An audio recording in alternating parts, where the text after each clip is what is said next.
Islam, Shalom, Assalamu Alaikum, Hola, Aloha, Osio, Bonjour. This is your brother Zach Bey, Indigenous American Moor. Thank you for joining me, coming to you live and in full effect. Please like, share, subscribe to my channel. Go ahead, hit that thumbs up button. It helps with the algorithm. And go ahead, hit that notification bell so you get notified whenever I'm dropping new content. Leave a comment below, interact with the content. I really do appreciate you. Today, I want to speak and continue a little bit on the topic of reparations for American chattel slavery, and as retribution or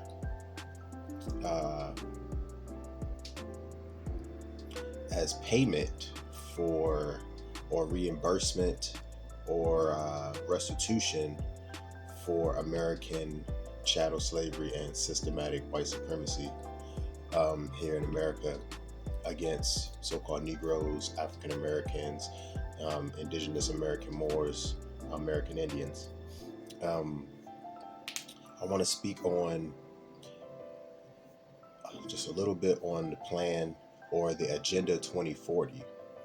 Now, this is not to be confused by the Plan 2030 that has been released, but it's very, very similar, and it's just one aspect of that 2040 plan that really, really stuck out to me. And allegedly it was debunked. Allegedly the 2030 plan was debunked because there was like a list of goals that the so-called Illuminati or the New World Order were pretty much planning to achieve in the 2030 plan. But the so-called fact checkers say that that has been debunked. But also, I'm gonna post that here in this video so you guys can look at the list of the nefarious plans that these almost comic book supervillains seem to try to do. People like William Gates or Bill Gates buying up a lot of farmland and the producing GMO foods and constantly working on making cloud machines that are supposed to block out the natural sun. All right, these are actual real plans that are going on, and you can look this stuff up yourself. But for the Agenda 2040 plan, what's really stuck out to me, it's a projection of goals and plans that they feel that they can achieve by the year 2040. And what really stuck out to me is the goal of the so-called black household having zero net worth in 2040. So what exactly is going to happen to the so-called American Indian, the American Moors, so-called Negroes or African Americans or so-called black people here in America, that our net worth will be 0% in the year 2040? What kind of economic collapse or catastrophe could possibly cause something like that to happen?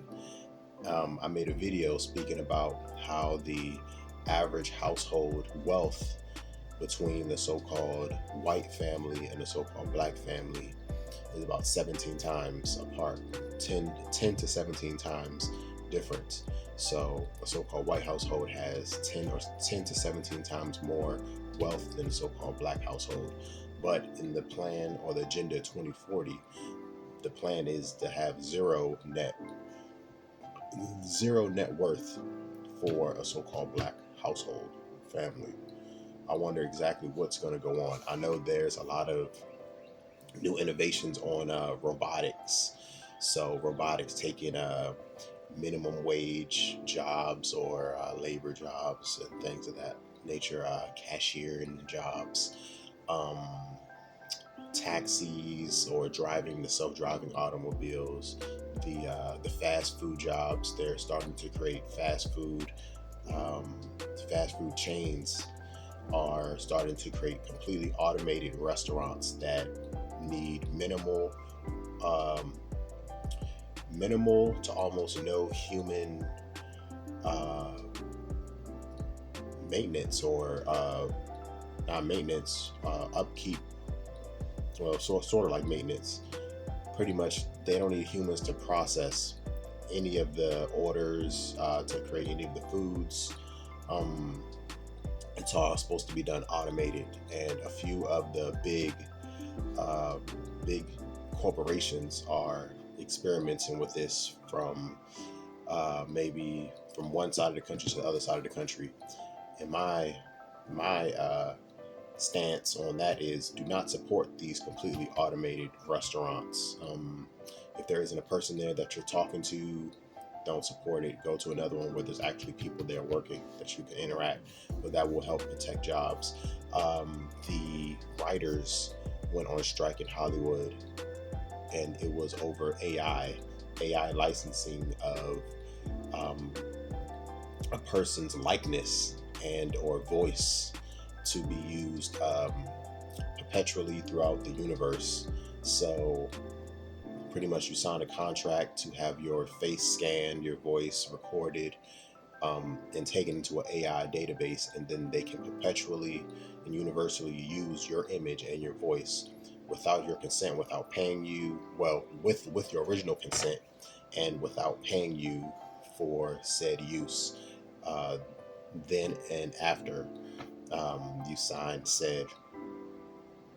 almost sign your life away, if you don't get any kind of um, fees or payment for your likeness and your voice being used in any kind of way um, through like AI technology. But that was just some of the smaller things that's really concerning, things that might actually lead up to this Agenda 2040, when they say the so-called black household will have zero net worth. And people like the so-called president that we have now, Brandon, um, you know what I mean, and the VP Kamala, and comments that they made during the election or during the campaign. Brandon made a comment as far as, "You ain't black if you don't vote for me." Like what is that about? I'm very, very surprised that that almost went unchecked. I know that rubbed a lot of people the wrong way. And the crazy part is, we're not black. We're not a color. Black isn't connected to any type of nationality or nationhood. So the fact that he actually spoke out and said, you ain't black, or you aren't black if you don't vote for me." Wow. All right, politically. And then when Kamala, the VP, was questioned on what would she do specifically to help the so-called black people here in America, she said that she would not do anything specifically to help black people alone. She said, "I won't do anything to help black people, no," or "I won't do anything to help just black people, no," end quote. So, things like that, they pretty much telling us in our face that they will not do anything for us. Reparations may not ever come if we leave it in their hands. If we continue to asking for something and demanding something, a ask can easily be rebutted or replied to with a no, or answered with a no. A demand has some force behind it, and we need to start demanding it. And the force we can use, if it's not physical force, we can use our economic force, our economic power. We can stop spending, we can stop supporting through the vote. I love the way a lot of our people now are speaking about how they're not going to be voting for the Democratic side in this coming election because they haven't done anything for us. And I also feel that a lot of the Democratic candidates or nominees, the party in general, are supporting a lot of the influx of the migrants coming in, and the whole sanctuary cities thing. And they're also giving them all types of benefits that are coming out of the taxpayers' money, the taxpayers' pockets. And who are the taxpayers? Everyday Americans like me and you, and other nationalities of people who are paying taxes every single day, paying taxes on the food you buy, paying taxes on the clothing you buy, paying taxes on the property you're leasing, paying taxes on the automobile you're leasing, we're paying taxes on everything. And that tax money is constantly being used to help foreign nations. They're sending it to places like the Ukraine. They're sending it to places like Israel, the state of Israel. They're sending it to other countries that they have pacts with, not supporting Americans at all, especially no talks on tangible reparations. Not just money for school, not just healthcare. We need a whole plethora of things that should have been given to our ancestors and passed down through the generations. So it's our turn to actually receive and demand that we get the retribution, the reimbursement, the remedy for the wrongs that have been done to our ancestors and us here in the present day due to the transgenerational repercussions of the Jim Crow era, of unequal segregations, of the Christian black codes, of the one drop rule of blood, 3/5 compromise,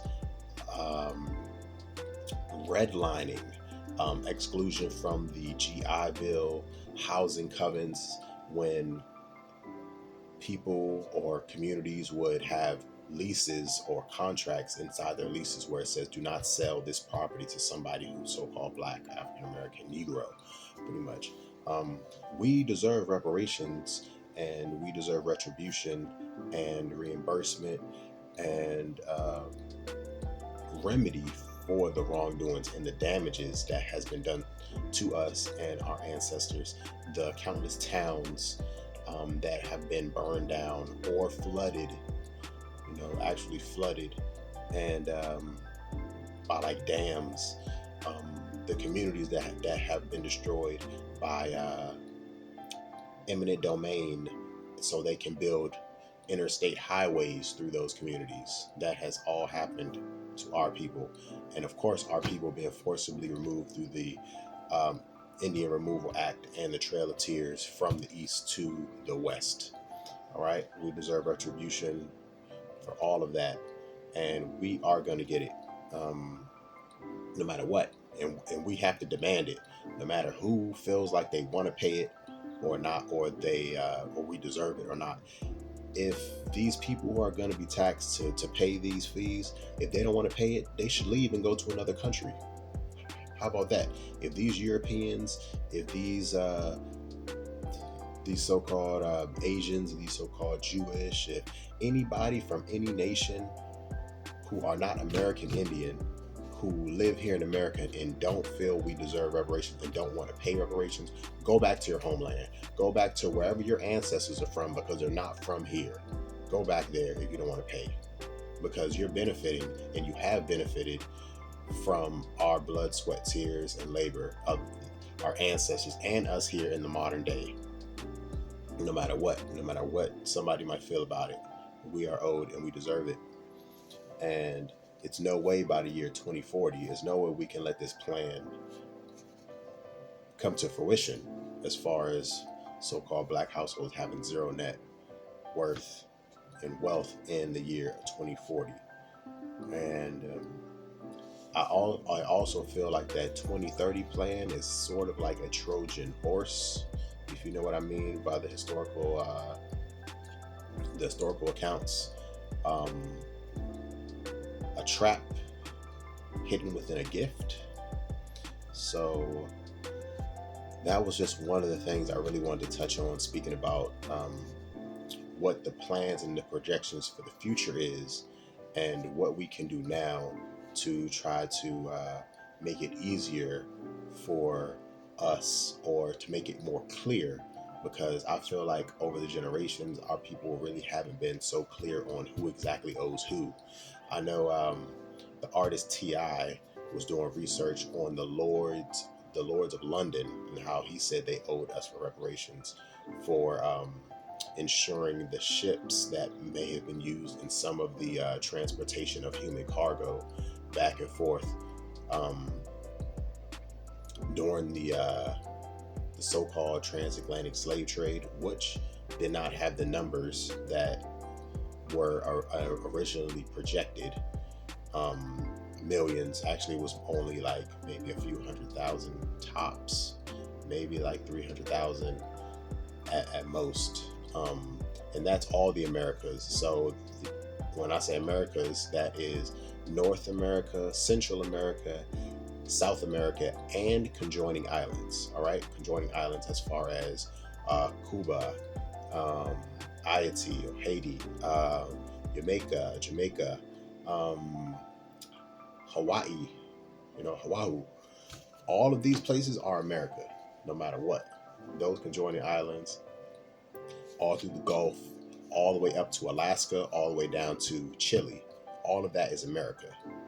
We have to recognize that, and we have to see through these invisible borders that has been made by colonizers, creating corporations and separating those corporations with invisible borders. All right, so I really just wanted to just put a little energy out there, let you know what I've been thinking, and to be aware of this 2040 plan, and also to take a look at the agenda for the 2030. Look at the list that they said was debunked, that was made by the so-called Illuminati. I'm going to post that in this video. Check it out. Hopefully the information isn't too new, because you've been keeping your ear to the ground. But if not, I'm glad to inform you and to put the awareness out there. So once again, this is your brother Tarik Bey, Indigenous American Moor. Thank you. Wado. Peace.